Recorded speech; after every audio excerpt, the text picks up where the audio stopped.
আজকে আমার এই ভিডিও দেখে দুই দল মানুষ এসে কমেন্টস করবে। একদল আমাকে অনেক বেশি অ্যাপ্রিসিয়েট করবে আর একদল মানুষ বলবে গরু ছাগলের খাবার তাও কি খাওয়া লাগে, তাহলে গরু ছাগল কি খাবে। ওয়েট ওয়েট, আপনাদের জন্যই বলছি, এটা গরু ছাগলের খাবার নাকি হচ্ছে আপনাদেরই খাবার? আপনারা তো এটা না বুঝে শুনে ফেলে দিচ্ছেন। আজকে যদি এই রেসিপি দেখেন আপনাদের তো মাথা খারাপই হয়ে যাবে যে 4টা কাঁচকলার দাম আপনারা কত দিয়ে কেনেন। প্লিজ কমেন্টস করে জানাবেন, আমি কিন্তু বলছি না।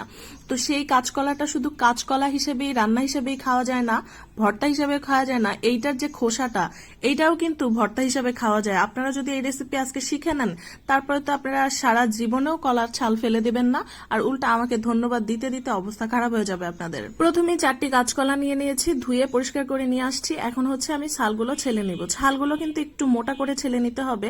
এমনিতেই কিন্তু কাঁচকলা থেকে আমরা মোটা করেই ছালটা ফেলি, কারণ অনেকটাই কষ থাকে।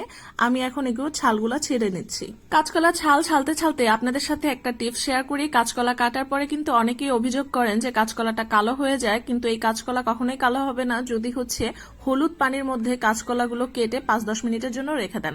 অফ ক্যামেরায় কিন্তু আমি কাঁচকলার বাকি ছালগুলো সম্পূর্ণ ছিলে নিই। কলা ছালগুলো কাটা হয়ে গেলে আরেকবার কিন্তু আমি ভালো করে পরিষ্কার করে নিয়েছি। এবার দিয়ে দিলাম একটা প্যানের মধ্যে একটু ছড়িয়ে দিচ্ছি, দিয়ে দিচ্ছি 1 পিস ইলিশ মাছের লেজ।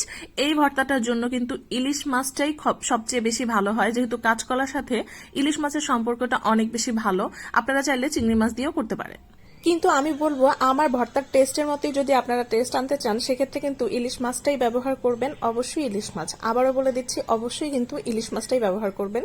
ঢেকে সেদ্ধ করে নিচ্ছি, একদম প্রপারলি সেদ্ধ করে নিতে হবে যাতে ইলিশ মাছটা সম্পূর্ণ সেদ্ধ হয়ে যায় এবং এর কাঁটাটাও নরম হয়ে যায়। এরপর আমি ইলিশ মাছের লেজটা ভেঙে দিচ্ছি। এইভাবে ইলিশ মাছ থেকে সম্পূর্ণভাবে পুরো মাছটা ছাড়িয়ে নিয়েছি এবং এই যে বড় কাঁটাটা দেখতে পাচ্ছেন, এই বড় কাঁটাটা কিন্তু আমি সরিয়ে ফেলছি। এখন মাছের সাথে কাঁচকলাটা খুব ভালোভাবে মিশিয়ে নিব যতক্ষণ না পর্যন্ত পানিটা এইরকম শুকিয়ে যায়। আমি যেহেতু ছালগুলো ব্লেন্ড করে নিব এই কারণে আমি কিছুটা পানি রেখেছি। আপনারা যদি হচ্ছে শিলনোড়ায় পিষে নিতে চান সেক্ষেত্রে পানি রাখার প্রয়োজন নেই, একদম শুকিয়ে নিতে পারেন।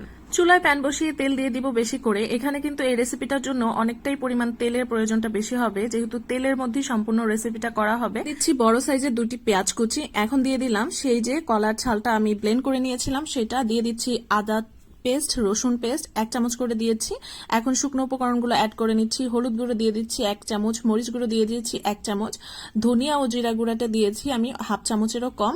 এখন সবগুলো উপকরণকে ভালোভাবে আমি মিশিয়ে নিচ্ছি। উপকরণগুলো খুব সুন্দরভাবে মিশিয়ে নেওয়ার পর এখানে আমি 1 কাপ পানি অ্যাড করে দিচ্ছি। যেহেতু কাঁচা মশলার কিছু গন্ধ থাকবে, সেই গন্ধটা দূর করার জন্য প্রথমে আমি 1 কাপ পানি অ্যাড করে নিলাম। এখন আমি ভালো করে নেড়ে নিব যতক্ষণ না পর্যন্ত এটা সম্পূর্ণ শুকিয়ে যায়। আর অবশ্যই এই পর্যায়ে কিন্তু চুলার আঁচটা একদম লো করে নিতে হবে। ধৈর্য নিয়ে কিন্তু এই রেসিপিটা সম্পূর্ণভাবে শেষ করতে হবে।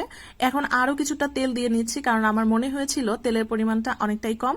এরপর আরো কিছুটা তেল নিয়ে নিলাম। আপনাদের কাছে প্রমিস করে বলতেছি, একবার যদি এই ভর্তাটা বানান আর একবার যদি খান, আমি মনে করি আপনারা অনেক বেশি তৃপ্তি করে ভাত খেতে পারবেন। আর মনে করবেন যে আল্লাহ, এই জিনিস আমরা এতদিন ধরে ফেলে দিতাম, অথচ এই জিনিসের এত টেস্ট।